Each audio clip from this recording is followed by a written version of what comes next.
Très chers abonnés, salut, bienvenue sur la page Le Pays. Aujourd'hui, on s'en va comme ça rencontrer une spécialiste dans le domaine de la médecine, nous dire comment est-ce qu'elle fait pour s'en sortir en Russie. Parce qu'elle est là déjà depuis plus de 5 années, je pense. Et puis, elle va nous dire comment est-ce qu'elle fait pour s'en sortir ici. Tout à l'heure, on se retrouve pour la réponse après le générique.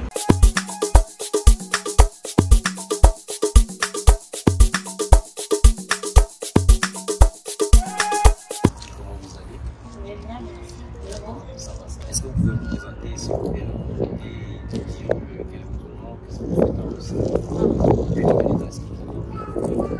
Bonsoir à tout le monde, moi c'est Claudia, je suis médecin, je suis en spécialisation présentement en chirurgie maxillofaciale.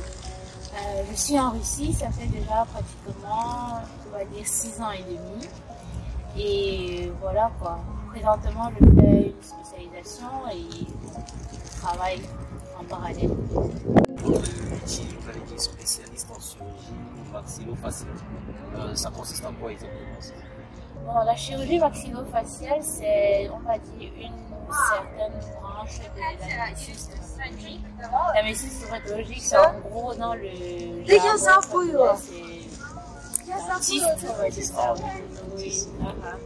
Donc, la chirurgie maxillofaciale, ça prend un peu de la généralité et un peu de la stomatologie.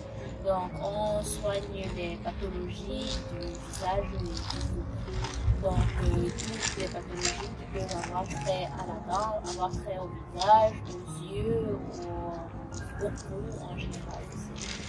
Et quand vous dites que vous êtes spécialisé, c'est en quoi exactement? C'est dans ce domaine-là? Oui, exactement, précisément dans ce domaine-là. Parce que la stomatologie, c'est la médecine dentaire. J'ai fait 5 ans de stomatologie et puis j'ai pris mon diplôme de médecin stomatologue. Donc, la stomatologie est différente de la chirurgie maxillofaciale dans le fait qu'en stomatologie, on soigne juste les dents. On arrache, on traite des caries, on fait des prothèses dentaires, tout ça. Mais maintenant, en chirurgie maxillofaciale, là, c'est vraiment de la chirurgie. On traite des fractures de la mâchoire, on traite des abcès du visage, on traite des fléquements. S'il vous plaît, comment est-ce que vous gérez entre l'école, la spécialisation, vous avez travaillé en clinique, n'est-ce pas? Comment est-ce que vous gérez votre temps? Est-ce que c'est gérable? Pour dire la vérité, c'est il faut vraiment avoir de la passion et de la patience. Il faut vraiment, disons, être très fort mentalement. Ouais, parce que c'est pas facile, pour dire la vérité, de partir à l'école le matin à 8 h, terminer l'école à 14 h, ensuite quitter de là, arriver à la clinique à 15 h, travailler jusqu'à 21 h. Le temps de rentrer à la maison, il est déjà 22 h. Il faut que tu cherches à manger, il faut que tu te reposes, il faut que tu fasses les devoirs pour l'école, pour le lendemain et tout. Donc c'est un peu... Et le temps de repos, vous gérez votre temps de repos, vous avez moins ce temps de repos? J'ai, disons, en une semaine, j'ai à peu près 1 à 2 jours de repos. Je ne travaille pas. Ouais, c'est le jeudi. Le dimanche, j'ai décidé de ne pas travailler du tout. C'est vrai qu'à la clinique, on m'a demandé de venir travailler le dimanche. Je leur ai dit que non. Dans ma famille et dans mon pays, le dimanche, c'est un jour de repos. Alors, on va rappeler que vous êtes camerounaise, n'est-ce pas? Oui. D'accord, d'accord. Et vous venez d'où au Cameroun? Je suis Bamileke, mais je vis à Douala. À Douala, au Cameroun. D'accord. Alors, la question que tous les internautes se posent constamment et qu'ils ont... Il y a un internaute là, je vais écrire ça. Lui, il a demandé exactement, est-ce que c'est possible de faire ses études en Russie, avoir ses diplômes et faire une carrière jusqu'à son... Est-ce que c'est donc possible en Russie, bien étudier, avoir un diplôme, faire carrière jusqu'à s'en sortir, peut-être fonder une famille, vivre en Russie comme d'autres personnes dans notre pays? Est-ce que c'est possible? Bon, premièrement, je ne vais pas vous mentir, la Russie c'est un pays assez difficile, c'est un pays assez fermé et tout. Ce n'est que maintenant qu'ils commencent un peu à s'ouvrir au monde et à être un peu large dans leur constitution, mais c'est vraiment un pays fermé.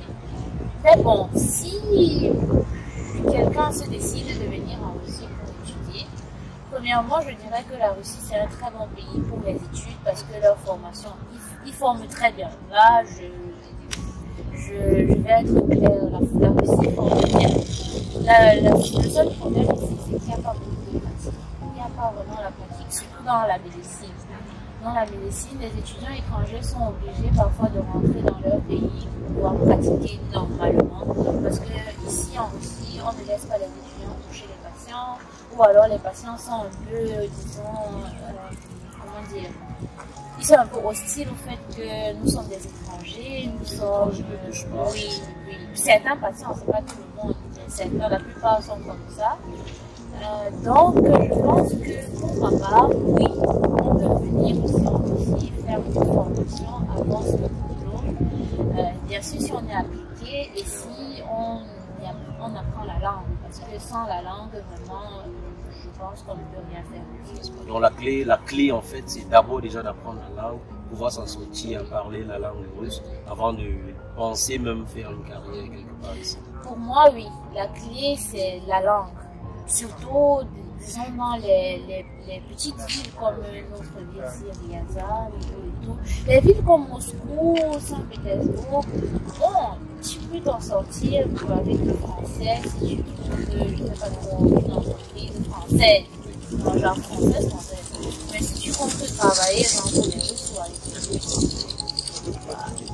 il faut connaître la langue russe. Ça veut dire que dans pratiquement tous les domaines, parce qu'on a eu à rencontrer beaucoup d'autres personnes de Congo, ils nous font comprendre que c'est la langue qui est la clé en Russie. En fait. La langue, c'est la clé parce que les Russes sont très hostiles et surtout, j'ai remarqué quelque chose dans mon parcours, dans ma formation, c'est que lorsque un médecin russe ou alors un professeur russe se rend compte que tu connais le russe, enfin tu comprends et tu arrives à parler, il te montre beaucoup de petits trucs, de petites tactiques, de petits secrets des Russes. Mais lorsqu'il se rend compte que, premièrement, tu ne comprends pas russe, tu ne parles pas, tu es laxiste, tu ne fais pas d'efforts pour pouvoir apprendre, il se fout de toi en fait. Il se dit, bah, étudie ce que tu as étudié et puis c'est bon. Mais remarquez que oui, lorsque le russe constate que tu veux travailler, tu lui montres que tu as la lumière, que tu veux vraiment apprendre, il est avec toi et il te soutient. Il te galvanise. Oui, il te montre certains petits tuyaux, certains petits secrets. Mais lorsqu'il voit que tu es laxiste et que tu n'as rien du tout à faire, il t'encourage aussi, il te dit ouais, vas-y.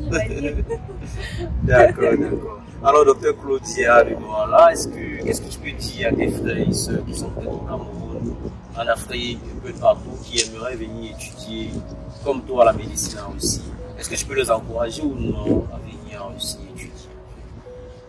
Bon, comme j'ai dit au début, théoriquement, genre, la formation ici en Russie est très bonne. C'est juste la pratique qui est compliquée.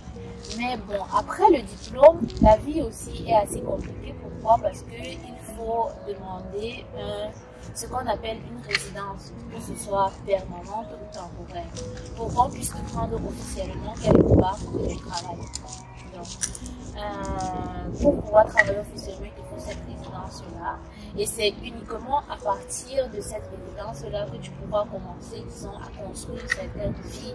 Tu pourras commencer à prendre un appartement, avoir un travail officiel, un salaire officiel et commencer peut-être à monter tes petits projets comme tu veux, tu vois. Mais sans ce RVP, surtout après les études, parce qu'avant les études, bon, il y a le visa que l'université donne. Tu n'as pas besoin de résidence pour le moment. Mais après, il te faut cette résidence-là pour pouvoir rester ici en Russie, parce que sans cette résidence-là, tu es sans papier. Et sinon, pour le visa, c'est pas quand même difficile d'avoir le visa pour pouvoir rester en Russie, du moment où tu es étudiant? Du moment où tu es étudiant, non. C'est pas du tout difficile. Tu as juste à payer ta scolarité et puis c'est bon, j'ai remarqué que certains étudiants ici, lorsqu'ils terminent les études et qu'ils veulent continuer à rester ici en Russie, soit ils demandent cette résidence-là, ça s'appelle le RVP, résidence temporaire ou résidence permanente. Bon, soit ils demandent ça, s'ils ont un refus, ils vont plutôt payer, on va dire, la plus petite des formations dans n'importe quelle université pour que cette université-là puisse leur donner un visa. Alors, je vois. Donc, c'est l'une des meilleures possibilités aussi pour rester. Dans le cas où il n'y a pas la possibilité d'avoir le Donc, j'encouragerais bien mes petits frères et mes grands frères qui veulent venir étudier en Russie. Ouais, la Russie, c'est un très bon pays de formation et tout, mais il faut savoir que tout ne sera pas facile dès le début. Parce que la langue russe est une langue assez compliquée, très difficile. Et pour apprendre ça, il faut vraiment être appliqué, il faut vraiment pratiquer surtout. Avoir des amis russes, causer avec des gens, suivre des chansons russes, suivre des films russes et tout. Et alors, merci beaucoup Claudia d'avoir répondu à notre invitation. On espère vous retrouver très rapidement dans d'autres séances encore. Okay, merci, à la prochaine. Merci, au revoir.